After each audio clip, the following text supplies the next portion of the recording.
पाठ करेंगे। उससे पूर्व रोजाना की भांति माँ दुर्गा को प्रसन्न करने के लिए माँ दुर्गा के 7 श्लोकों का पाठ। आप सब माँ दुर्गा का ध्यान करेंगे, मैं इन श्लोकों को देखकर पढ़ रहा हूँ, ठीक है। बोलो दुर्गा मैया देवी त्वं भक्त सुलभे सर्वकार्य विधायिनी कलौ विकार्य सिद्ध्यर्थ उपायं ब्रूहि यत्नतः शरणदेव प्रवक्ष्यामि कलौ सर्वेष्ट साधनं मया तवैव ईशते नाप्यं वास्तुति प्रकाश्यते। ओम अस्य श्री दुर्गा शक्ति श्लोकी स्तोत्र मंत्रस्य नारायण ऋषि अनुष्ठुप् श्री महाकाली महालक्ष्मी महासरस्वत्यो देवता श्री दुर्गा प्रीत्यर्थ शक्ति श्लोकी दुर्गा पाठे विनियोगः। ओम ज्ञानिनामपि चेतांसि देवी भगवती सा बलादा कृष्ण मोहाय महामाया प्रयक्षति दुर्गे स्मृता रसि भीतिमसे सजन्तो स्वस्थै स्मृता मतिमतीं शुभां ददाति दारिद्र्य दुःखहारिणी कतुदन्या सर्वोपकार करणाय सदा चित्ता सर्वमंगल मांगल्ये शिवे सर्वार्थ साधिके शरण्ये त्र्यंबके गौरी नारायणी नमोस्तुते। शरणागत दीनार्थ परित्राण परायणे सर्वस्यार्थ हरे देवी नारायणी नमोस्तुते। सर्वस्वरूपे सर्वेशे सर्वशक्ति समन्विते भयभ्यस्त्राहि नमो देवी दुर्गे देवी नमोस्तुते। रोगान् शेषान् पहंसि तुष्टा रुष्टात् सकलान् कामान् भीष्टान् त्वामाश्रितानां न विपन्नराणां त्वामाश्रितां ह्याश्रयतां दयाति सर्वव्राधा प्रशमनं त्रैलोक्ये साखिलेश्वरी एवमेव त्वया कार्यमस्मद्वैरिविनाशनम्। आदिशक्ति दुर्गा मैया की जय, रामचंद्र भगवान की जय, जय जय श्री सीताराम।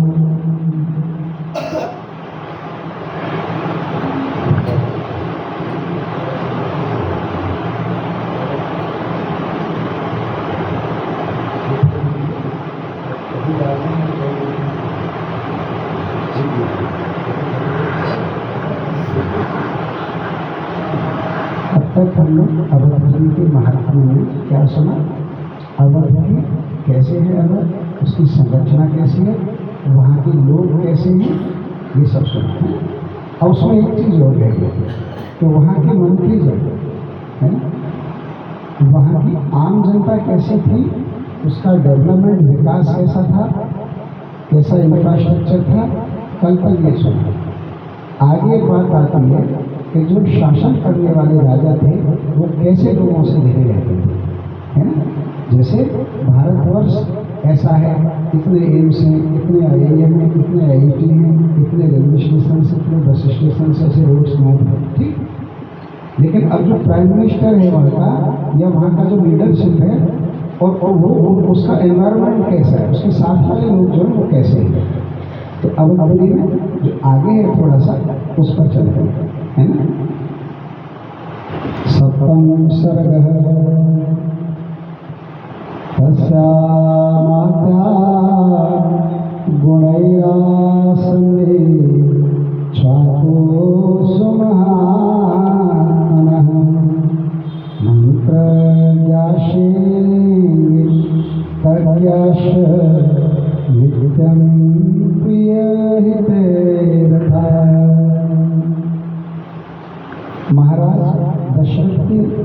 जो मंत्रीगण थे उनमें प्रमुख 8 मंत्री थे, है ना, जिनके नाम थे सुराष्ट्र, भ्रष्टि, जयंत, विजय, राष्ट्रवर्धन, अकोप, धर्मपाल और जो सब लोग जानते हैं 8वें मंत्री थे सुमंत, है ना, जो सबसे ज्यादा विख्यात थे वो सुमंत थे।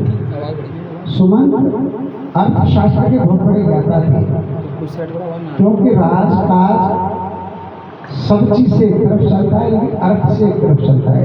तो जो अर्थ का जानकार होता है, आध्यात्म के बारे में किसी का स्थान होता है तो अर्थ वाले का स्थान होता है।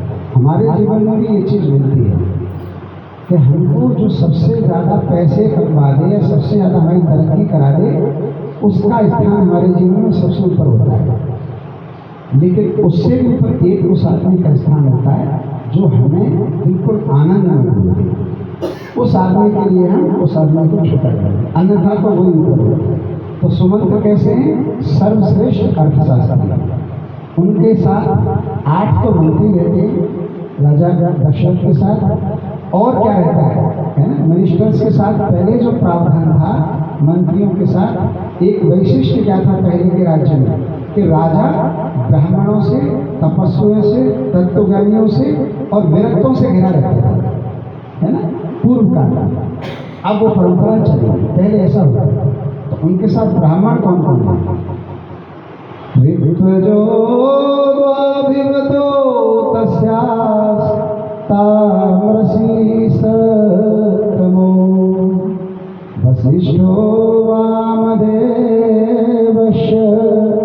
मंत्रियस्य तथा परे। ऋषियों में श्रेष्ठतम वशिष्ठ और वामदेव, ये प्रमुख 2 उनके सलाहकार थे।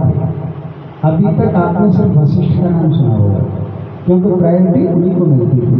एक और थे ऐसे कुल पुरोहित जिनका नाम वामदेव था। उनके अतिरिक्त और कुछ ब्राह्मण थे जिनमें श्रेष्ठ ऋषि भी थे, जैसे सुयज्ञ, जाबली, काश्यप, गौतम और मार्कंडेय और विप्रवर कात्यायन भी महाराज के मंत्री थे। लेकिन ये किस प्रकार के मंत्री थे?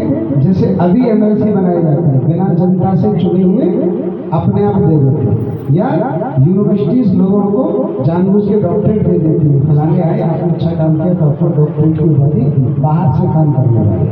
ये बाहर से काम करने वाले मंत्री थे। सभी का वैशिष्ट्य क्या था कि सभी बहुत ज्ञानी होते हुए भी अपने राजा की आज्ञा का पालन करते थे। ये बात आगे आएगी कि राजा बुला रहे हैं तो आ रहे हैं, जबकि चलता उन्हीं के सारे पर है राज्य, फिर भी वो राजा के पालन करता है। और एक्सपर्ट किस चीज में है वो? कुशला व्यवहारेषु श्रौहदेषु परीक्षिता प्राप्तकालं यथा दंडं धारेयुस्ते श्रुति। राजा ने उनको बहुत ज्यादा ऊपर क्यों चढ़ाया कि उनको पहले चेक किया कि उनके पुत्रों ने भी यदि कोई गलती की तो उनको भी वैसा ही दंड दिया जैसा आम जनता को देते थे। और फिर यदि किसी शत्रु ने भी अच्छा काम किया तो उस शत्रु को भी वो सम्मान देते थे, जो एक आम अच्छे काम करने वाले को सम्मान देते। ये बात उनके राजा का दशरथ को बहुत अच्छी लगती थी, इसलिए उनको ये सब श्रेष्ठ लगे और उन्होंने अपने आसपास ही उन सबको घेरे। और क्योंकि राज्य करना होता है इसलिए उनमें वीतराग स्थिति और शोक और भय नहीं था। मतलब कोई संकट भी आता था तो वो ये नहीं कि खुद डरे और राजा को भी डरे, हाय राजा मर गया अब क्या होगा और कैसे होगा, ऐसे नहीं थे। तो कैसे थे? वीराश्रयतो साधा राजशास्त्र मनोष्ठिता शुचीनां रक्षितारस्य नित्यं विषयवासिनां। शौर्य और उत्साह से सदैव भरे रहते। कैसा भी संकट आ जाए उनका उत्साह कम कभी होता नहीं था। और ब्राह्मण क्षत्रिय महिर संतस्ते कोशम समपूर्ण सुतीक्ष्ण दंडः संप्रेक्ष्य पुरुषस्य बलाबलम्। एक विशेष बात थी उनकी जो आज के संविधान में कोर्ट में देखने को नहीं मिलती, और इसका शायद प्रभु जी से भी कई बार वर्णन भी कर चुके हैं कि अभी न्याय व्यवस्था में क्या है, और लोग उसको अच्छा बताते हैं कि सबके लिए एक जैसा ही दंड होना चाहिए, कोई कैसा भी हो। ये चीज उचित नहीं है ना। किसी को अर्थदंड दे रहे हो जिसमें खुद की झोपड़ी नहीं है, उस पर आपने 50,000 की पेनल्टी लगा दी, और जिस पर अरबों उसको भी 50,000 की पेनल्टी लगा दी। ठीक वैसे ही जिसके मान लो 4 पुत्र हैं तो उसके भी सभी पुत्रों का विनाश बोल रहे, इस पर एक है उसके भी बोल दिया। महाभारत में कथा की है कि एक व्यक्ति का कत्ल किया 4 लोगों ने मिलकर, है ना, और उसके लिए राज्यसभा में उनको चारों को लाया गया। उस समय राजा बनने की प्रक्रिया चल रही थी, दुर्योधन को बनाया जाए युधिष्ठिर को, तो विदुर को मौका मिल गया कि ये उसको बनाओ जो योग्य हो। तो उन्होंने कहा योग्यता का परीक्षण कैसे होगा, तो बिल्कुल प्रत्यक्ष उदाहरण है, बताओ दुर्योधन क्या दंड होना चाहिए चारों के लिए। तो दुर्योधन आंख बंद करके बोला कि चारों को मार दो। चारों ने मारा, मृत्युदंड दो इसका, तो मृत्युदंड ही इसका समाधान होता है। उनकी बात हो गई। फिर युधिष्ठिर से पूछा कि आप कुछ कहना चाहेंगे, तो युधिष्ठिर ने कहा कि मैं दंड का प्रावधान रखने से पहले इनके विषय में जानना चाहता था। तो उनको उससे जाना गया, पता लगा एक ब्राह्मण, एक क्षत्रिय, एक वैश्य। तो उन्होंने बोला ब्राह्मण को मृत्युदंड, क्षत्रिय को इतने साल का, वैश्य को इतने का, शूद्र को कुछ थोड़ा सा। दुर्योधन खड़े हो गए, है ना, क्योंकि जो बहुत कम जानता है ना, वो दूसरे दिन बात हुई, जो कम जानता है उसको ही जरूर लगता है कि वो बहुत जानता है। उसने कहा मैं अच्छा खासा निर्णय कर चुका हूँ, बाबरा ने करने की बात निकाला, है ना। दुर्योधन नाराज हुआ, सबने बैठाया हुआ, इसका दृष्टांत किसी ठीक से समझाओ दृष्टि। तो उन्होंने कहा कि निस्संदेह इनसे चारों से मर्डर हुआ है, लेकिन देखो ये सबसे कम पढ़ने वाला है, कम जानना है, और इसका ये काम धंधा करता है, इसको नहीं पता कि व्यक्ति की वैल्यू क्या है, क्या इसका प्रावधान है, इसलिए इसको कम से जानना चाहिए। फिर वैसे थोड़ा ज़्यादा जानकार होता है, उसको थोड़ी उससे ज़्यादा। क्षत्रिय क्योंकि करता रहता है, मारता रहता है, पिटता रहता है, पीटता रहता है, उसको ज़्यादा। और ब्राह्मण को सर्वज्ञ, ब्राह्मण हर चीज़ का जानकार होता है, वो जानता था कि किसी के प्राण किस लेवल में होते हैं, इसलिए इसको डॉक्टर होना चाहिए। ये विधान राजा दशरथ के मंत्री करते थे। क्या? ब्रह्मक्षत्रिय महेशस्ते कोशम समपूरयन् सुतीक्ष्ण दंडः संप्रेक्ष्य पुरुषस्य बलाबलम्। उस जो दंड करते थे वो व्यक्ति का हाथ, घर की स्थिति, उसका बल, आयु इत्यादि देखकर हमेशा दंड देते थे, है ना। मालूम सिंपल सी बात है, कोई जैसे पहले गुरुजी मुर्गा बनाते थे बचपन में, है ना, तो सिंपल बात थी कि ऐसे बालक को मुर्गा बना दो तो खुद ही मुर्गा सोए बेचारो, वो कितनी देर मुर्गा बन जाए, वो जो हट्टो कट्टो तपले, ये तो होना चाहिए। और बराबरी करते हो, मैं गुरुजी 5 मिनट के लिए मुर्गा बन जाओ, रोल लगे गुरुजी सुनने बाद ये प्रावधान उचित नहीं। तो इस प्रकार वो सब इन सब चीजों में कुशल थे उनके मंत्री। अवधपुरी का वर्णन हुआ कैसी थी, मल्टीश्वरी, काय से बनी हुई थी, रत्नों से। लोग कैसे थे, सबका सब सामान था, बड़े खुश रहते थे, सबके कीर्तन संगीत सब मस्त रहते, तिलक लगाते, पुष्प लगाते, सुगंध, सब बढ़िया कपड़े पहनते थे, सब एक दूसरे से प्रेम करते, किसी को कोई व्याधि नहीं, है ना। ये बिल्कुल सत्य बात है ना। क्या कि राम राज्य ही अब तक ऐसा हुआ है जहां किसी को कोई शोक नहीं था, इसलिए राम राज्य की कल्पना की जाती है।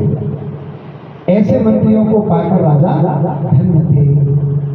सब कुछ सही होने के बावजूद भी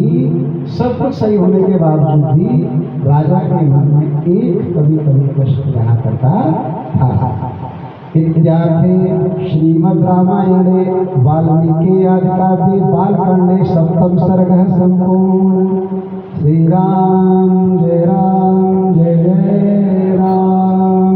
श्री राम जय राम जय जय राम। श्री राम जय राम जय जय राम। श्री राम जय राम जय जय राम। श्री राम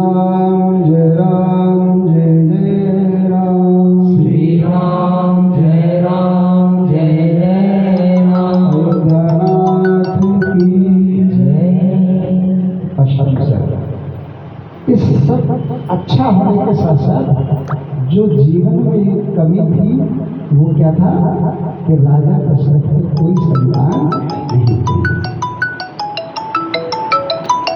एक बार भूपत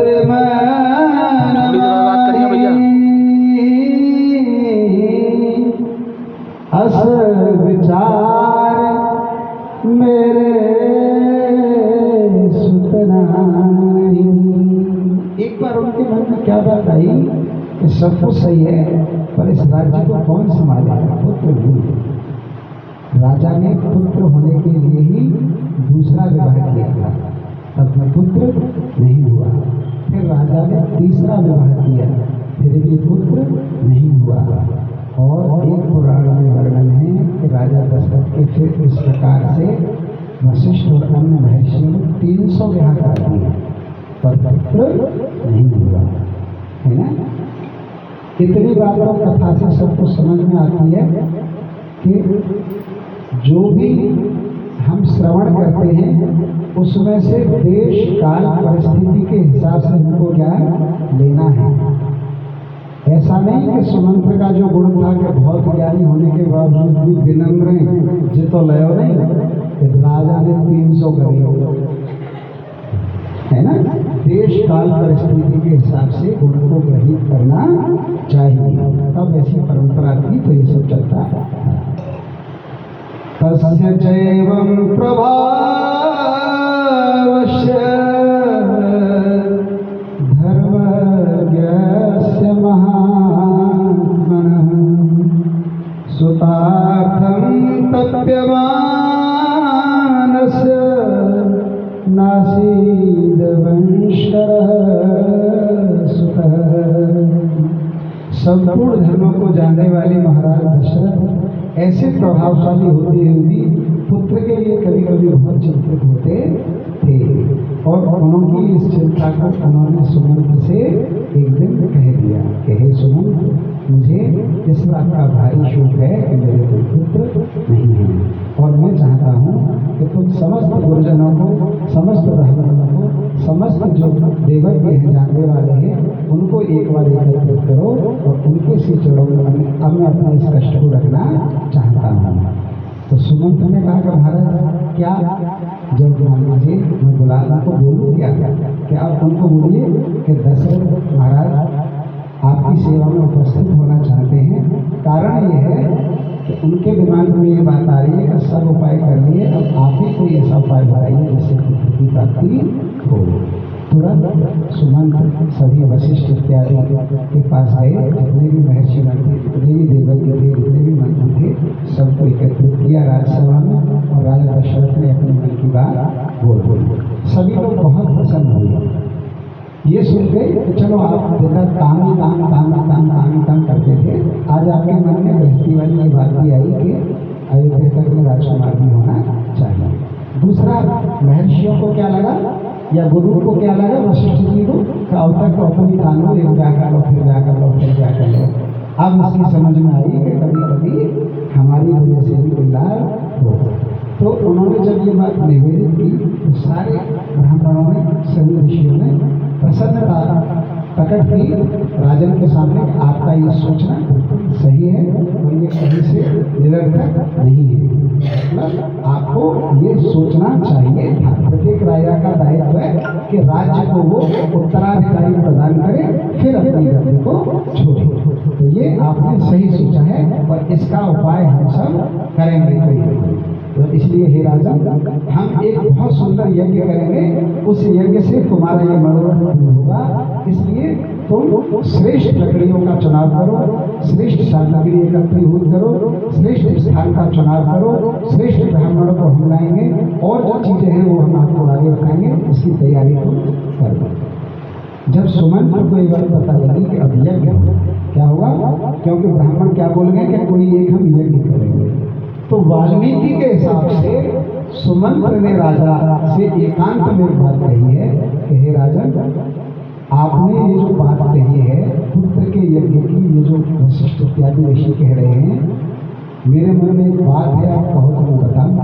तो राजा ने कहा कि बताओ सुमंत्र, तो बोले कि हे राजन, मैंने पूर्व में पुराने लोगों से एक कथा सुनी है छोटी सी, क्या मैं उसको बताऊं?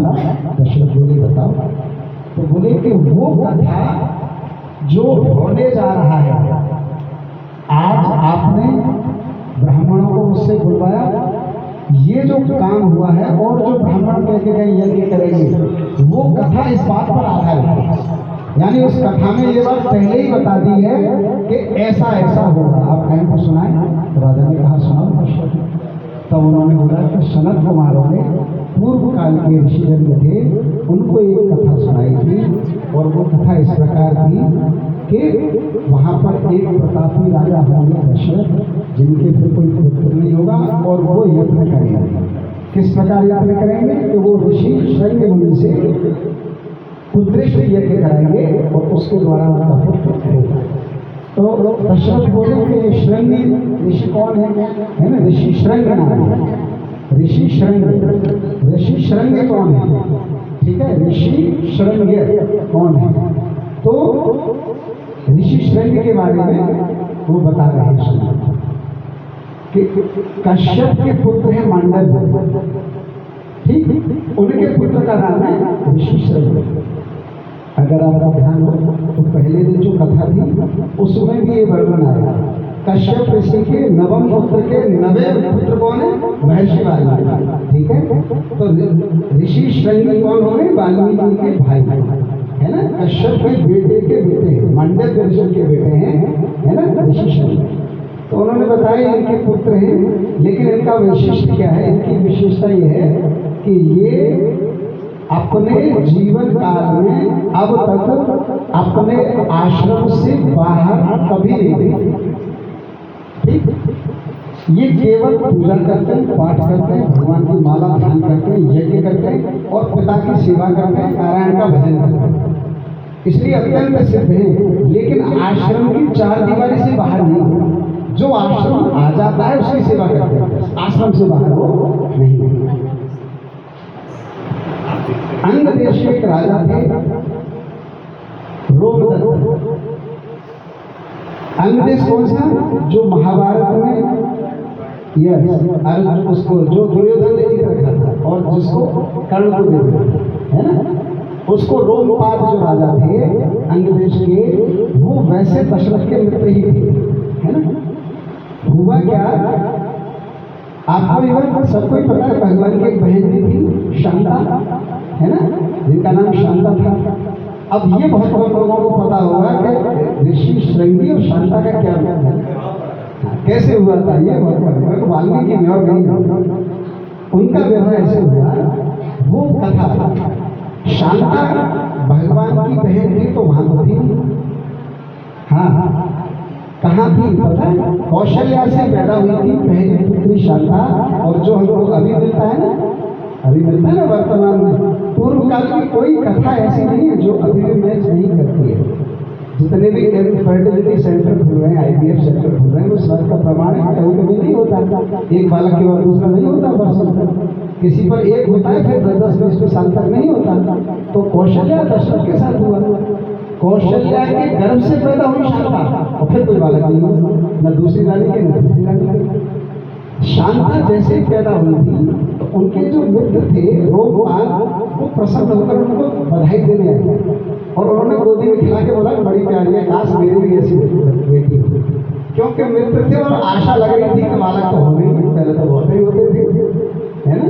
पहले क्या है, पहले तो ये तो था नहीं कि कोई चक्कर है, तो होते ही रहते थे। तो उनको लगा कि पुत्र पुत्री तो बहुत होंगे। उन्होंने ऐसा कहने पर राजा दशरथ ने कहा कि मित्र इसको आप, है ना, शांता को रोमपाल को दे दिया बचपन में। तो रोमपाल की बेटी हो गई शांता। मूलतः गर्भ में स्थापित थी कौशल्या माँ की, दशरथ की वीर से पैदा थी, ठीक है। तो दशरथ की पुत्री अपनी पुत्री के साथ रोमपाल राज्य का शासन करते थे। उनसे भूल कोई गड़बड़ हो गई, पाप हो गया। जब रोमपाल से पाप हो गया, अभी क्या अभी तो पाप का योग है ना, अभी तो भाई हमारा पाप का योग, हम इतने पाप करते हैं, 1-2 पाप क्या होता है, हम तो गिनते हो रहे हैं, काश के भाई 3 महीने बचना एक मालाओं से, भाई अभी तो यही है क्या सर्वमुच्यते एक कितने में तीन है कोई कोई सोचा कितने है अरे ना जब 100-200 500 तो मैं देखा लेकिन चाहिए है ना बहुत सारी बातें फिर लोगों ने गंगा जी में नहाया दान में कर लूँगा कथा में सुन लूँगा कीर्तन में कर लूँगा और फिर कहते हैं नाम नाम को पाप कर दिया नाम का नाम ले लूँगा वहीं पे एक पाप से लोकपाल के साथ क्या हुआ राज्य में वर्षा होना बंद हो गया एक पाप के कारण और बहुतेरे यज्ञ की वर्षा नहीं ब्राह्मणों ने उपाय बताया कि कोई अत्यंत तपस्वी जन कोई अत्यंत श्रेष्ठ ब्राह्मण तपस्वी यदि पैर भी रख देगा तुम्हारे क्षेत्र में तो भी बारिश होगी आप समझ रहे कैसा महत्व था ब्रह्मत्व का है ना मतलब ब्राह्मण कैसे होते थे ऐसे होते थे हाँ भगवान ब्रह्मवेत्ता होते थे ब्राह्मणों ब्रह्मवेत्ता सुदामा जैसे ठीक है ऐसे जहां भी देखे उनको भी प्रणाम और वैसे भी देखे उनको भी प्रणाम किया हम अपनी ना कह रहे हमें तो पता परेशानी का प्रणाम देते है ना आप सबको पता हम तो खुद ही परेशान है कि भैया रहने दो पर जो है जहाँ भी ब्राह्मण दिखे आपको ये सोच के प्रणाम करना चाहिए कि तू प्याज खा रहा है तू गुटखा खा रहा है तू शराब पी रहा है तू कुछ करो पाप पी रहा हो मेरी दृष्टि में तू ब्राह्मण है इसलिए मैं तेरे को प्रणाम करता है ना इसलिए मेरे गांव में ये प्रथा है अभी भी मैं बहुत सालों से गाँव में गया 10-15 साल से और बचपन में रहा हूँ 8 साल तक और मुझे अभी भी पता है मेरे गांव के क्षत्रिय भी इसको मनिए कि किसी ब्राह्मण के घर पर जब चाय पीते हैं तो बिना धोए घर में जाते हैं और 60-70 वर्ष के क्षत्रिय भी ब्राह्मण वाले से पैर नहीं छुपाएंगे हमसे पूरे गांव का कोई क्षत्रिय पैर नहीं छुपाता था बचपन में भी ब्राह्मण और वो परंपरा अभी भी हमारे अभी भी तो ब्राह्मण पुत्रों में हमको हंसी आती थी अरे इतने बड़े बड़े बाबा सब क्यों सारे बच्चे खेल के जाते थे तो सब दादा राम नाम पापा राम नाम जैसे हम पढ़ते थे तो एक तो ना मैंने हमें छुए नाम है मैंने कहा बात है कुछ दिन बाद समझ में आई कि कहते बार बार ब्राह्मण पुत्र इसलिए नहीं छू तो आप सबसे निवेदन है ब्राह्मण का नाम रक्षण हो ये सोचिए कि भगवान का स्वरूप है ब्रह्म देवता है ऋषि है इसलिए हम इसको प्रणाम करते हैं जिस प्रकार के 10 अपराधों में एक अपराध ये कि वैष्णव को देखे प्रणाम नहीं किया तो अपराध है चाहे दिखा के करो चाहे मनी नहीं करो है ना ऐसे ही ब्राह्मण को प्रणाम करो चाहे दिखा के चाहे मनी नहीं जो बात आ रहा है ना देखे ढंग से कूट दो जीवाली बात बढ़िया ठीक है ब्राह्मण को ब्राह्मण जाति से वाले ब्राह्मण की बात कर रहे हैं है ना वैसे तो सभी ब्राह्मण है जो ब्रह्मवेत्ता है वो ब्राह्मण है कुछ गड़बड़ कर दिया अब सही वो ब्राह्मण जो ब्राह्मण कुल में पैदा हुआ भले ही उसके आचरण उचित नहीं है तो भी आपको उस आचरण पर ध्यान देंगे ना आपको उसको आपको ब्राह्मण उसके जन्मना जाए थे ब्राह्मण इसी को प्रणाम करके आगे बढ़ना है उसका वो है ठीक है बोलिए नारायण भगवान कहाँ चलेंगे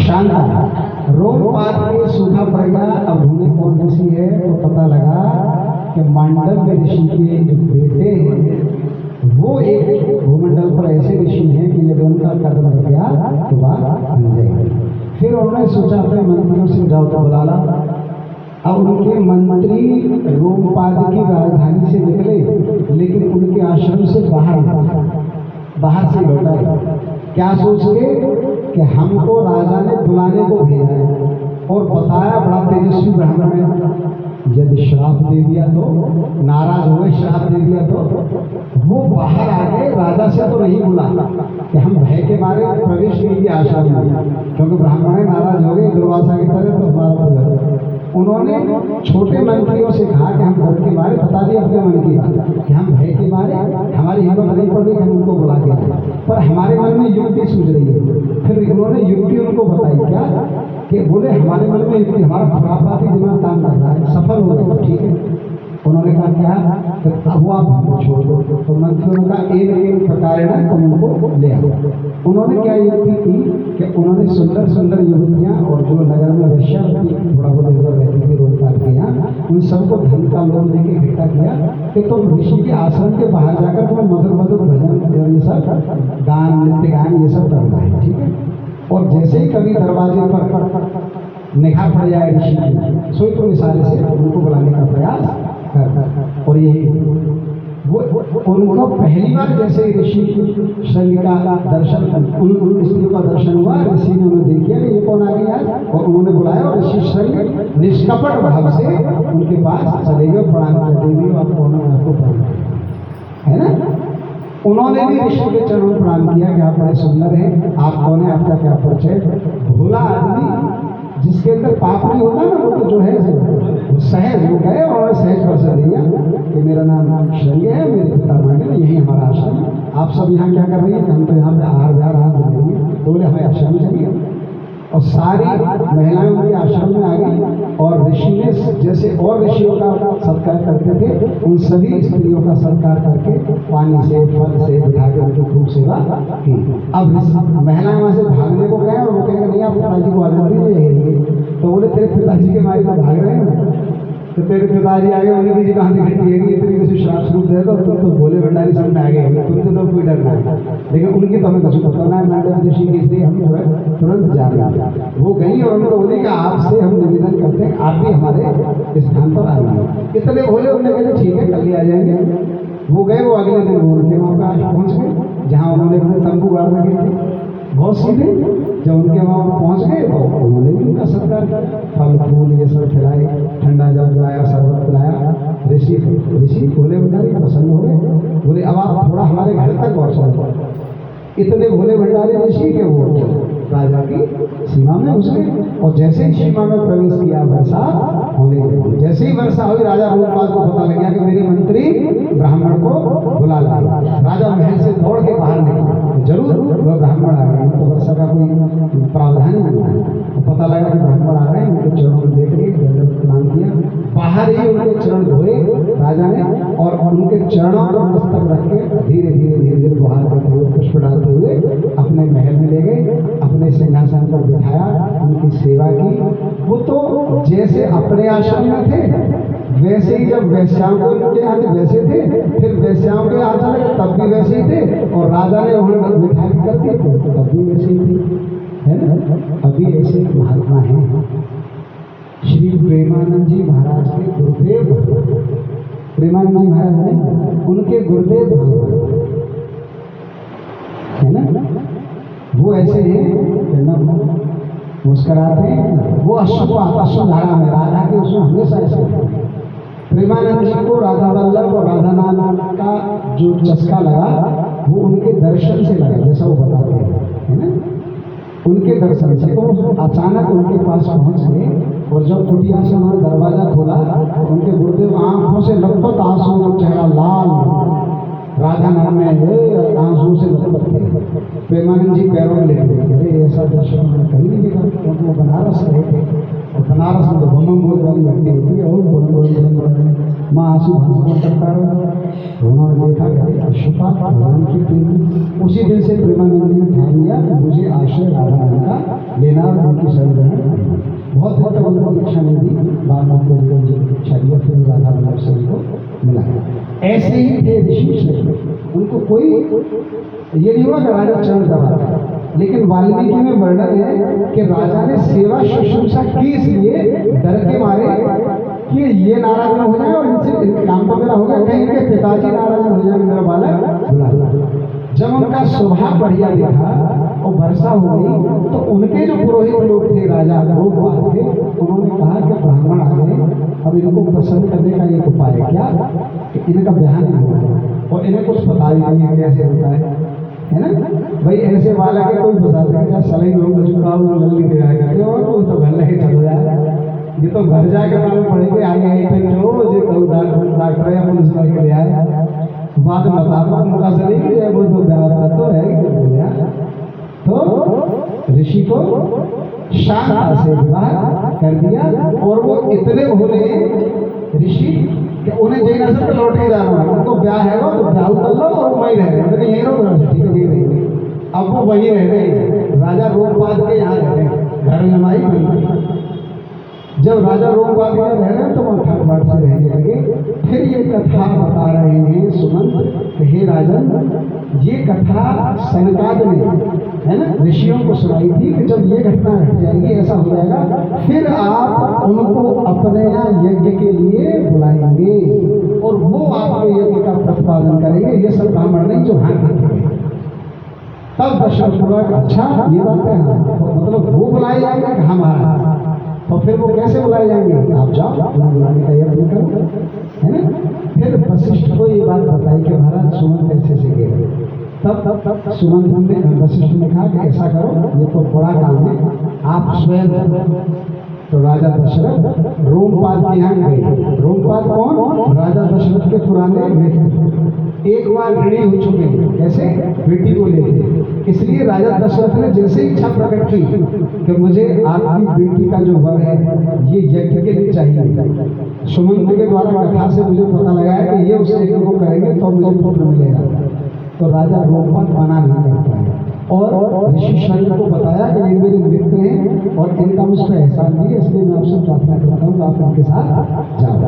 ऋषि शल्य अयोध्या में पधार गए और सब ऋषियों ने उनका स्वागत किया। वशिष्ठ ने उनको अपने से ऊंचे आसन पर बिठाया। क्यों बिठाया, क्योंकि इस समय उन्हीं की वैल्यू ज्यादा है। यद्यपि वशिष्ठ भी ब्रह्मज्ञानी है और वो पुरोहित है, लेकिन क्या कहता है तरीका ये कहता है कि जो आया है श्रेष्ठ चीफ गेस्ट बन के आया, चाहे वो भले ही छोटी आयु का हो, उसकी गद्दी ऊंची हो।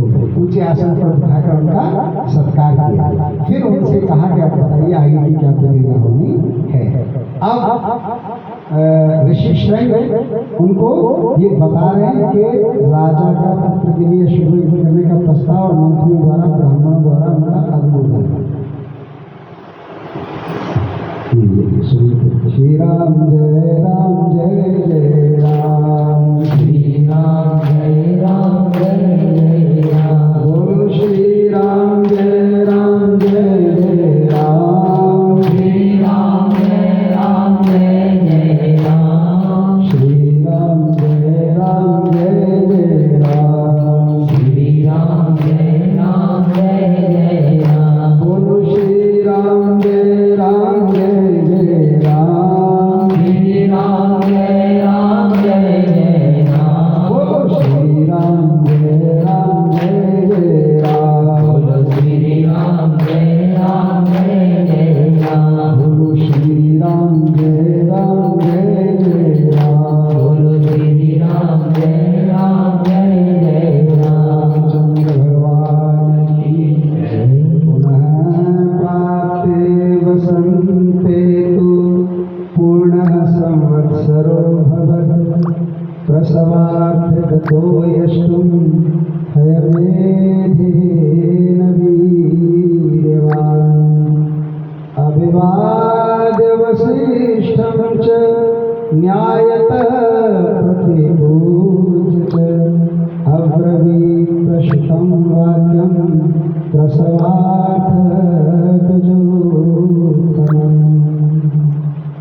ये प्रक्रिया यज्ञ का प्रावधान शुरू होने से व्यवस्था करते करते करते करते 1 वर्ष हो गया है ना। और उसके लिए ऋतुकाल छाटी गई, उसके लिए भूमि छाटी गई। तो वसंत ऋतु, एक वसंत से दूसरा वसंत आ गया। वर्तमान वसंत ऋतु के बीतने पर जब पुनः दूसरा वसंत आया तब तक 1 वर्ष का समय पूरा हो चुका था। और उस समय शक्तिशाली राजा दशरथ संतान के लिए अश्वमेध यज्ञ की दीक्षा देने के निमित्त वशिष्ठ जी के समीप आए। पहले दीक्षा लेनी होती है यज्ञ करने से पहले किसी भी ब्राह्मण से, है ना। तो 1 वर्ष तक साधना करने के बाद दीक्षा लेने के लिए आए। वशिष्ठ जी को प्रणाम करके राजा ने न्यायतः उनका पूजन किया और पुत्र प्राप्ति का उद्देश्य लेकर उन द्विज श्रेष्ठ मुनि से यह विनय युक्त बात कही। क्या, हे ब्राह्मण, हे मुनि कवर, आप शास्त्र विधि के अनुसार मेरा यज्ञ कराने और यज्ञ के अंगभूत अश्व संचारण आदि में ब्रह्म राक्षस आदि जिस तरह विघ्न न डाल सके वैसा उपाय कीजिए। ये कन्फर्म है कि अगर आप कोई श्रेष्ठ काम करेंगे, बड़ा काम करेंगे, धर्म का काम करेंगे तो 100% ध्यान डालने वाले लोग आएंगे। तो राजा दशरथ कह रहे हैं कि इससे मुक्ति के लिए आप ही समर्थ हैं। जब कि कैसे राजा हैं, घोड़े को 10 तरह से दौड़ाने वाले, 10 रथों को एक साथ चलाने वाला राजा भी विघ्न से डर रहा है। इसलिए हमारी बुद्धि, हम कितने भी इंटेलिजेंट हैं, हमारे पास कितनी भी व्यवस्थाएं हैं, हम कितने भी दिमाग में तेज हों, हमको प्रत्येक कार्य को करने से पूर्व भगवान गुरु की शरण ग्रहण करनी चाहिए, क्योंकि व्यवधान से वही बचाएंगे। आज हमारी पुत्री ने हमसे प्रश्न किया, आज का बात है कि तुम तो ज्यादा पूजा पाठ करते हो, इतना उठे क्या, फिर आप कहते हो हम वेरी प्रैक्टिकल। यदि आप बहुत प्रैक्टिकल हो तो आप इतना पूजा पाठ क्यों करते हो, है ना? तो बोले कि कहीं मैं गलत तो नहीं करूँगी, आप सही करिए। ये भी तो आप कहते हो मैं बहुत प्रैक्टिकल हूँ। हाँ, बहुत प्रैक्टिकल हूँ। तो कोई मैं समझ नहीं, कोई बात, कोई विशेष बात तो क्यों करना चाहिए? सपोज करो मैं सबको साइंटिफिक बात मानता हूँ और मैं प्रैक्टिकल हूँ, तो मेरे को क्या फायदा होगा? मैं दुर्गा सप्तमी का पाठ कर रहा था 3 बजे, क्योंकि सुबह मौका नहीं मिल रहा है। 3 बजे क्लिनिक से आकर हाथ में धो के पाठ कर रहा है। ये सब आप पढ़ रहे हो, मुझे नहीं लग रहा कि ये आप याद कर रहे हो, याद कर रहे हो। फिर पार्वती ने सुनानी है ये, मैं नहीं, तो फिर क्यों कर रहे हो? टाइम खराब करो, आराम करो। ये आज की बात है ना? और फिर जब आप बहुत प्रैक्टिस करो, आपका क्लिनिक बढ़िया चल रहा है, आपका काम बढ़िया, आप एक्सरसाइज करते हो, आप हेल्दी हो, डॉक्टर हो, सब चीज जानते हो, इससे क्या फायदा होगा जरा मुझे बताओ, है ना? बिल्कुल बैठे बैठे मैंने उनको बताया, नहीं बेटा तुम साइकिल चलाती हो? हाँ। तुमको साइकिल के सारे रूल्स पता है क्या? हाँ। अच्छा, नहीं, अब तुम साइकिल चलाओ कभी तो क्या गारंटी है कि आप अपनी तरह से सही चला रही हो? आगे से आने वाले प्रभु तुम्हें नहीं ठोकेंगे, गारंटी है कोई? नहीं, ये तो हो सकता है कि कोई भी शराब पीने वाला आदमी तुमको कैसे ठोक जाए। तो मैंने कहा यार मैं कभी कुछ चला रहा हूँ कार, या कोई भी आदमी चलाता है अपने लिए से, वो अपनी जगह पूरा सही है और सामने वाले ने नशे में आके ढाने, तो बताओ कौन सा प्रैक्टिकल काम करेगा बेटा? तो इन सब चीजों को बचाने के लिए बेटा हमको भगवान का आश्रय लेना चाहिए कि हमारे साथ अनहोनी न हो। तो उसको 1 मिनट में बात समझ में आए। तो राजा दशरथ कह रहे गुरुदेव से कि हे श्रेष्ठ, विघ्न को बचाने में आप ही समर्थ हैं और आगे कैसे प्रक्रिया होगी इसको बताइए। और ये बता रहे हैं क्या कि भगवान इसमें गुरुश्च परमो महान् भूनव्यो भवता चैव भारो यज्ञस्य जोग्यतः। ये जो भार यज्ञ का उपस्थित हुआ है, इसको, इसका वजन आप ही झेल सकते हैं महात्मा, है ना? इसलिए जब भी हम कोई कथा कराएं, जब भी हम कोई कीर्तन कराएं, जब भी कोई यज्ञ कराएं, तो जो वैष्णव होते हैं थोड़ा थोड़ा उनके ऊपर डाल देना चाहिए। तो देखो ये सब आप संभाल पाओगे, हमें तो वैसे तो है नहीं, है ना? जब ऐसा आप कह दोगे तो बात बन जाएगी। इस पर वशिष्ठ ने क्या बोला? राजन करिष्ये शरण वेदिका भवता ये समर्थ। ये बहुत अच्छा था, ठीक है, ये सब हम देखेंगे। फिर वो यज्ञ की तैयारी के लिए वशिष्ठ सबको बुलाकर क्या कह रहे हैं? आवासा बहुभक्षा वै सर्वकामैः उपस्थिता तथापि जनस्यासि जनस्य बहुशोभनम्। सब लोग बुलाइए वशिष्ठ जी ने और कह रहे हैं सब बहुत सारे घर बनाओ, बहुत सारे तंबू लगाओ लोगों को रहने के लिए, और ऐसे घर बनाओ जिनमें खाने पीने की प्रचुर सामग्री रहे, मनोवांछित जो लोग रहे उनमें उनके लिए सारी सुविधाएं उसमें हाँ, वह भी विधिवत सत्कार पूर्वक उनको भोजन दिया जाए, कोई भी चीज उनको अवहेलना से न दी जाए। भाई हमें कोई बुलाए उनको हम कोई चीज टाल के न दें, है ना? अवहेलना से न दें कि ऐसा नहीं, बड़े प्रेम से कोई चीज दे, क्या चाहिए दीजिए, है ना? फेंकने नहीं, मतलब ये ऐसी व्यवस्था होनी चाहिए जिसमें सभी वर्ण के लोग भली भांति सुस्वत हो, सम्मान प्राप्त करें। काम और क्रोध के वशीभूत होकर भी किसी का अनादर नहीं करना है ना? गुस्सा भी आ जाए तो पी जानी है, किसी की बेइज्जती नहीं करनी। अपने लोगों को राजा वशिष्ठ समझा रहा है, क्योंकि सब लोग बुलाए जाएंगे। और कह रहे हैं जो शिल्पी मनुष्य यज्ञ कर्म की आवश्यक तैयारी में लगे हों उनका तो बहुत ज्यादा है ना? जो वेदी बनाएंगे, जो टेंट बनाएंगे, जो तंबू बनाएंगे, उनका विशेष ध्यान रखना। देखो ब्राह्मण है यज्ञ कराने वाले, है ना, और भगवान से बुलाने वाले। लेकिन यहाँ जब ये घर गृहस्थी ऐसा काम सौंपा है तो बिल्कुल वैसे ही कर रहे हैं जैसा मैनेजमेंट एक आदमी को करना चाहिए, है ना। क्या आपको लग रहा है कि किसी काम वाले आदमी को या किसी ऐसे को आप बनाए अगला हमारे घर के ऊपर डाल कर कथा हो और तो बातें आकर के टेढ़े लोग तो भ्रम ज्ञान तो कथा करूँ मैं अगले बुला कर मैं बोलूँ और मैं उसको एक चीज दिखाऊँ तो कथा करूँ तो कैसे बोल सकूँ, तो वो मिट्टी जानते तो उठा ले जाए तार के खा गए कोई जरूर, है ना। क्योंकि उसको तो मूलतः व्यवहार चाहिए, तुम कथावाचक हो गए या फिर तुम ज्ञानी हो गए अपने घर। तो वशिष्ठ गुरु को ये चीज इस तरह से प्रक्रिया समझाया।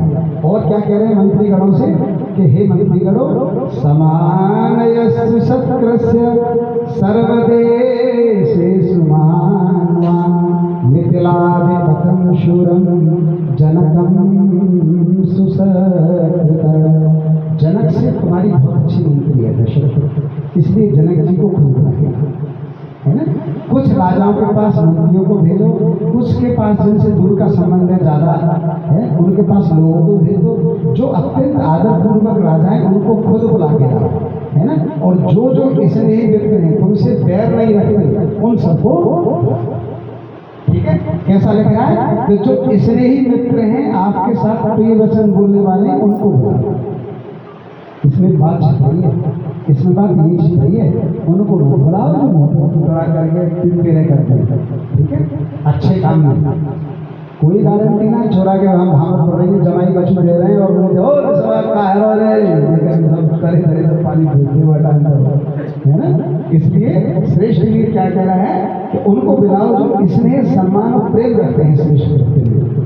जो वैर और द्वेष रखते हैं वो तो जो है बहाना ही ढूंढेंगे कोई न कोई गड़बड़ करने का, है ना। और फिर वो कह रहे हैं कि कई देश के जो राजा हैं वो तो बहुत धर्मात्मा और बड़े बूढ़े हैं, उनको भी तुम खुद जाके, है ना। जो बड़े बूढ़े राजा हैं उनको भी जाके खुद लेके आओ। और कह रहे हैं अंगेश्वरम महेश्वासम रोमपादम सुसुकृतम वयस्यं राजसिंहस्य सुपुत्रं तमिहानयः। जिनकी कृपा से ये यज्ञ हो रहा है उन राजा रोमपाद अपने पुत्र को भी लेने खुद जाओ, और उनका बेटा भी है, उनके ये जो आए ये कौन है, दामाद है ना। वो कह रहे हैं उनका पुत्र भी है, उस पुत्र को भी संग लेके आना। इसमें पूरी कलाकारी दिख रही है ना वशिष्ठ जी की, नहीं है ना। कहीं वही नाराज है भाई छोड़ा गया तो भाई ना, या छोड़े नाराज जाएंगे तो बढ़िया दावत हम बनाएंगे, तो कह रहे हैं उनके भी पुत्र को लेके। शास्त्रों में तो सारी बातें प्रभु जी जो सुख प्रदान करते हैं, शास्त्रों के हिसाब से जीवन जीना अत्यंत सुखदायी है। कभी कभी हमें जो मूल मूल बातें ले लेंगे, मोटी मोटी अपने विपरीत ले लेंगे तो वो आपको बुरी लगेगी, नहीं तो लगभग बातें ऐसी हैं जो हमारे गृहस्थ को हमारे जीवन को बहुत सुंदर चलाती है। इसीलिए आज्ञा देते हैं लोग, इसीलिए कृष्ण कह रहे हैं कि शास्त्र विहीन जीवन नहीं जीना चाहिए, है ना। अर्जुन पूछ रहा है कि दो तरह से लोग जीते हैं भगवान, एक तो शास्त्र के हिसाब से जीते हैं और एक मान लो मनमानी जीते हैं अपने हिसाब से, तो कोई भेद है क्या। तो भगवान कह रहे हैं वो तो बिल्कुल ही स्वीकार नहीं है जो मनमाना आचरण करता है, मनमाना आचरण स्वीकार नहीं है। इस प्रकार से आगे क्या कह रहे हैं कि दक्षिण भारत के समस्त नरेशों को भी आमंत्रित करो। इस भूतल पर और भी जो जो नरेश महाराज के प्रति स्नेह रखते हैं, है ना, मंत्रियों से कह रहे हैं जो राजा दशरथ के प्रति स्नेह रखते हैं पूरे देश में, उन सबको लेके आओ और सगे संबंधियों को भी यथासंभव शीघ्र बुला लो, है ना। सबको बुला लो, पहला काम लगाए बुलाओ। फिर वशिष्ठ के यह वचन सुनकर सुमंत ने तुरंत ही अच्छे पुरुषों को राजाओं को बुलाने के लिए भेज दिया। परम बुद्धिमान धर्मात्मा सुमंत वशिष्ठ मुनि की आज्ञा से खास खास राजाओं को बुलाने के लिए स्वयं चले गए। यज्ञ कर्म की व्यवस्था के लिए जो सेवक नियुक्त किए गए थे उन सबने आकर उस समय तक यज्ञ संबंधी जो जो कार्य संपन्न हो गया था उस सबको महर्षि वशिष्ठ को बताया कि इतना काम पूरा हो चुका है। तदनंतर ततः केशिद हो रात्रि रुपयाता महीक्षितः बहूनि रत्नान्यादाय राजो दशरथः। तदनंतर कुछ दिनों के बाद राजा लोग महाराज दशरथ के लिए बहुत से रत्नों की भेंट लेकर अयोध्या में आने शुरू हो गए, है ना। इसका मतलब क्या है, बड़े पार्टी फंक्शन किसी उसमें जाओ तो थोड़ा बहुत कुछ ले जाओ, ठीक है कि नहीं। अब लिफाफा चल गया हुआ चला गया, नहीं तो कुछ न कुछ सम्मान मांगो जो ठीक लगे वो ले लो, है ना। राजा का ये है, ऐसा नहीं कि तुम राजा के यहाँ जा रहे हो तुम ले जाओ, राजा राजा के यहाँ जा रहा है। तो अच्छा हमारे स्तर का आदमी तो वो भी अपने लेवल का राजा, हम भी अपने लेवल के राजा, तो भी है ना ये बात। ततो वसिष्ठ सुप्रीतो राजांगिदमब्रवी उपयाता नरिव्याघ राजास्तवशासनात्। इससे वशिष्ठ जी को बड़ी प्रसन्नता हुई। उन्होंने राजा से कहा कि हे पुरुषश्रेष्ठ, तुम्हारी आज्ञा से राजा लोग यहाँ आ गए हैं, इसलिए हे नृपश्रेष्ठ मैंने भी यथायोग्य कि उन सबका सत्कार कर दिया है। पहले सत्कार करने का मौका किसे मिल रहा है? वशिष्ठ जी को। गुरुदेव आगे बैठे, राजा पीछे बैठे, और सबका वो नहीं कर पा रहे, तो जो मुख्य है वो उनका सत्कार, जो आगे जा रहे हैं उनका सत्कार करते जा रहे हैं। यज्ञयं च कृतं सर्व पुरुषैः सुसुमाहितैः निर्यातु च भवान्यश्वं यज्ञायतनमन्त्रिकात्। हमारे यहाँ कार्यकर्ताओं ने पूर्णतः सावधान रहकर यज्ञ के लिए सारी तैयारी कर दी है। अब तुम भी यज्ञ करने के लिए यज्ञ मंडप के समीप चलो। सब जब मामला रेडी हो गया तब वशिष्ठ जी ने मुख्य यजमान को बोला कि अब आप चलो। सर्वकामेरुपहृतैपेनं वै समन्ततः द्रष्टुर्वहसि राजेन्द्र मनसेव विनिर्मितं। हे राजेंद्र, यज्ञ मंडप में सब और सभी वांछनीय वस्तुएं एकत्रित हो गई हैं, सब कुछ इकट्ठा कर दिया गया है। आप स्वयं चलकर चाहें तो देख लें। यह मंडप इतना शीघ्र तैयार किया गया है मानो मन के संकल्प से बन गया हो।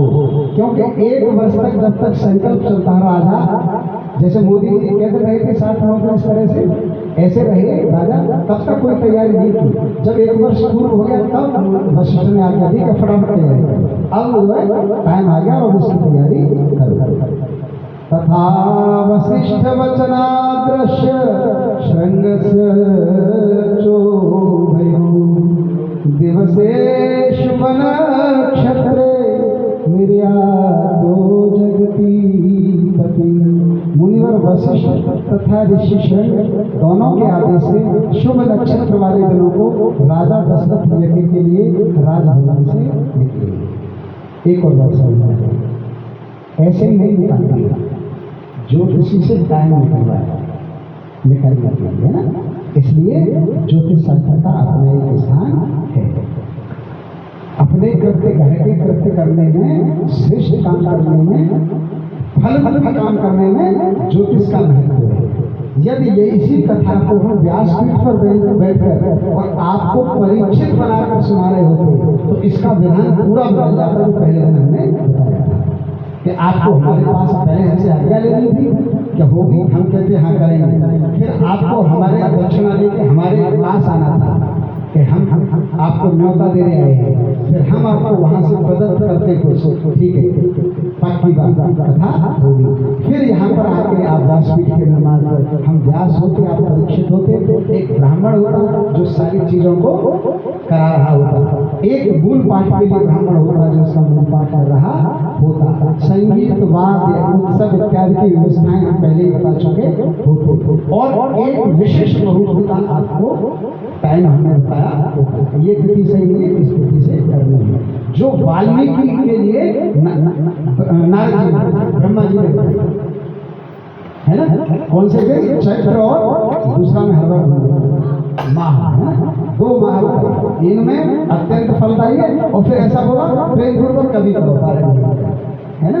तो क्योंकि हम ये अनुष्ठानी है, कोई फल रूपी सकाम रूपी नहीं कर रहे, इसलिए जब मन में आई थी तब हमने है ना। नहीं तो रामायण और भागवत या भगवान की कथा, भगवान का सप्ताह और भगवान का 9वां पारायण कल्पवृक्ष, इसको उपाधि है कल्पवृक्ष।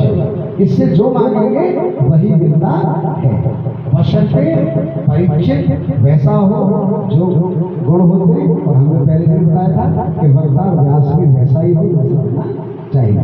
यदि ऐसा होगा तो ये कल्प वृक्ष है। आप जो संकल्प लेकर बैठेंगे वो पूर्ण होगा। उसमें मुहूर्त से विधि स्टार्ट होगा।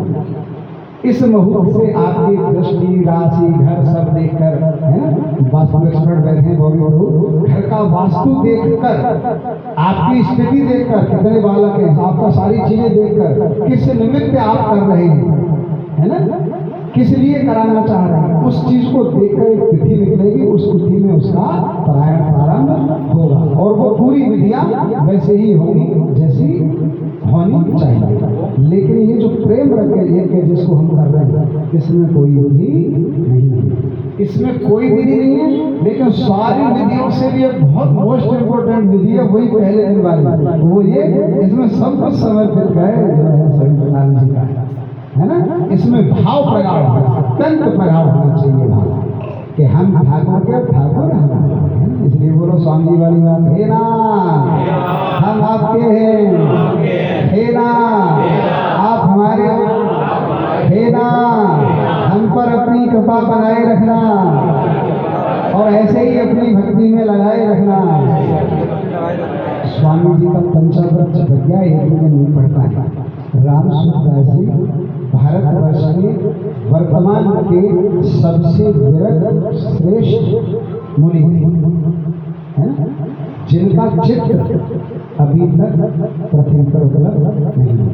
जबकि गीता प्रेस में सबसे ज्यादा साहित्य उन्हीं का है। उनके ये पंचामृत वाले वचनामृत हैं कि हम भगवान के हैं, भगवान हमारे हैं, हमारे पास जो कुछ है सब भगवान का है। हम जो कुछ भी खाते हैं यदि वो सत्य रूप है तो वो प्रसाद मानकर हम भगवान का ही खाते हैं। हमारे पास जो कुछ भी है हर सत्काम के लिए भगवान को ही भगवान का मानकर चढ़ाते हैं। ऐसा पंचामृत राम सूरदास जी का है।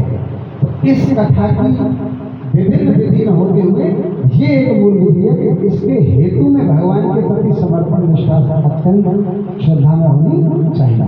वही बात मैं कीर्तन के लिए भी कहता, हमेशा कीर्तन के लिए एक ही बात कहता हूँ कि तुम मूंग की कर रहे हो तो ये जो बात है कि हैं भाव को भाव वाली है तो सही, लेकिन जो लाभ आपको उससे मिलेगा है, जो लाभ आपको बिल्कुल अश्वपात करके ईमानदारी से मिलेगा, वो लाभ आपको वैसे नहीं है ना।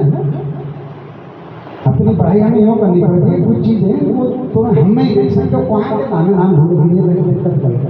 आप कोई कौन कौन नाम बताएंगे? आपने देखा हो जब भगवान का कीर्तन करते हैं, वृंदावन जाते हैं, कहीं जाते हैं, तो तुमको लगता हो मैं चढ़ा, ठीक है।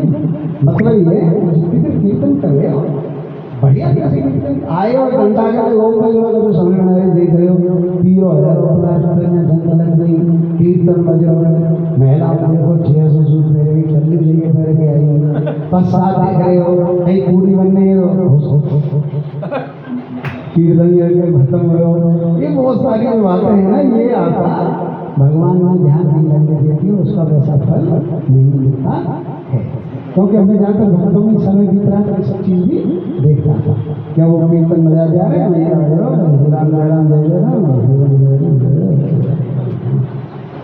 है ना, वो आंखों से पता है भाई साहब कहा देख रहे हैं। बहुत से लोग तो बहुत भक्त देख रहे हैं, जैसे हम बैठेंगे तो बहुत भक्त लोग ऐसे लाभ आएंगे, अरे देख के बैठे कोई कोई को देखो वही है, समझ आना है बिल्कुल वही नाम वही है, जैसे वही जब बोले फिर बताने भैया क्लिनिक को चलाने भगवान को सेवा करें तब वो आ जाएगा। दोनों काम ऐसा नहीं तो कोई को देखे कि जुड़ा वहाँ वो ही है कि कहा बात है कि बंद कर दो क्लिनिक क्या कौन सा हो जाता है। मेरे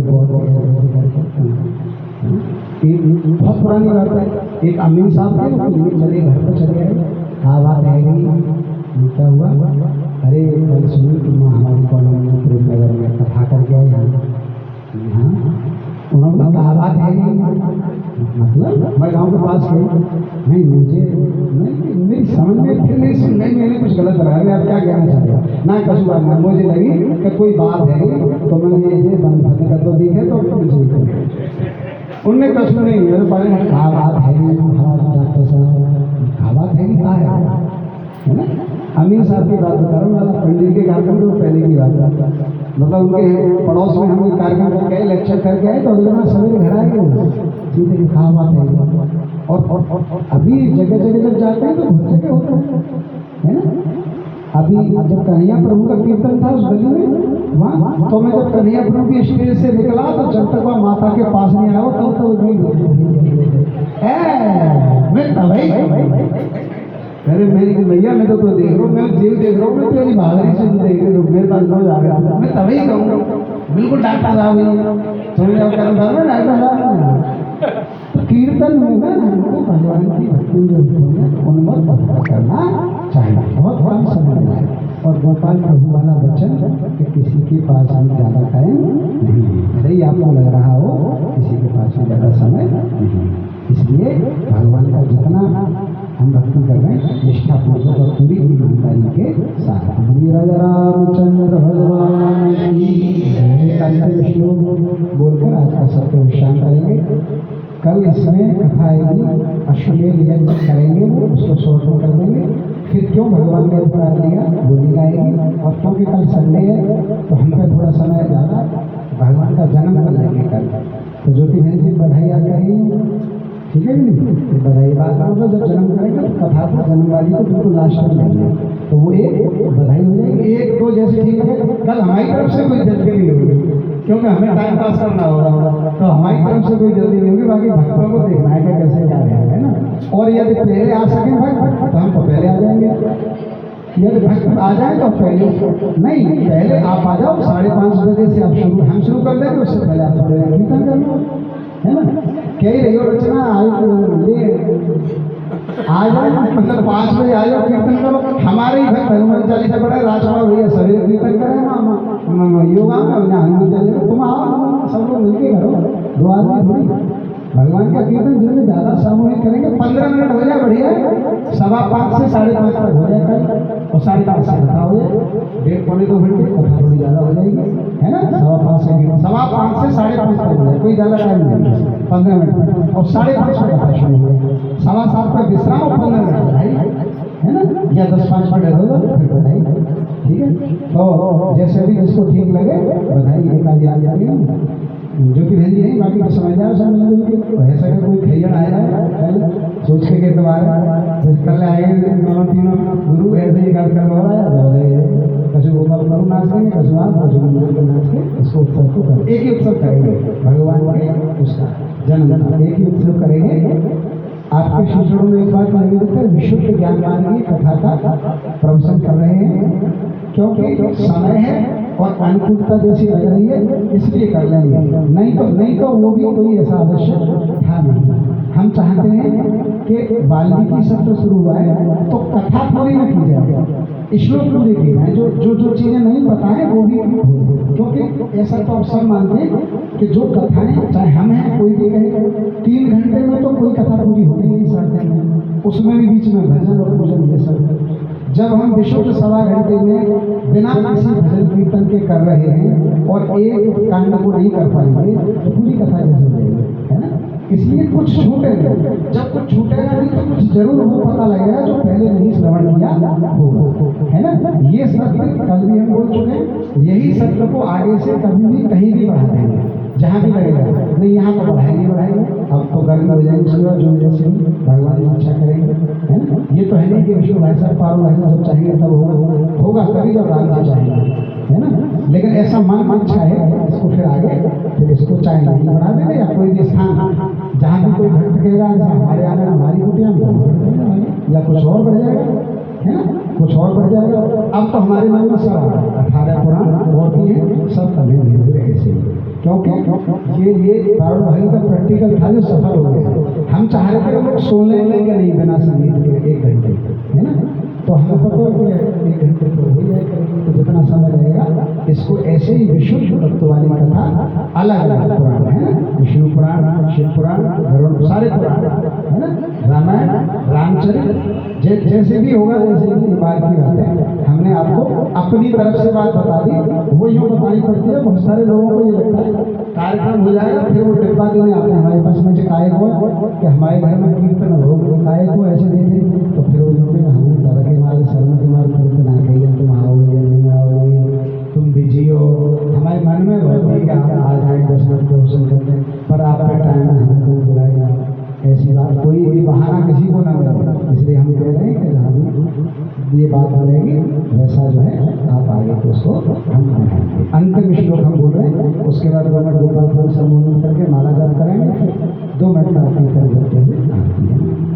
ततो वसिष्ठ प्रमुखा सर्व एव द्विजोत्तमः श्रृंगऋष्यं पुरस्कृत्य यज्ञकर्मारभन्तस्तथा यज्ञवाटं गताः सर्वे यथा शास्त्रं यथा विधि श्रीमांश्च सह पत्नीभिः राजा दीक्षामुपाविशत्।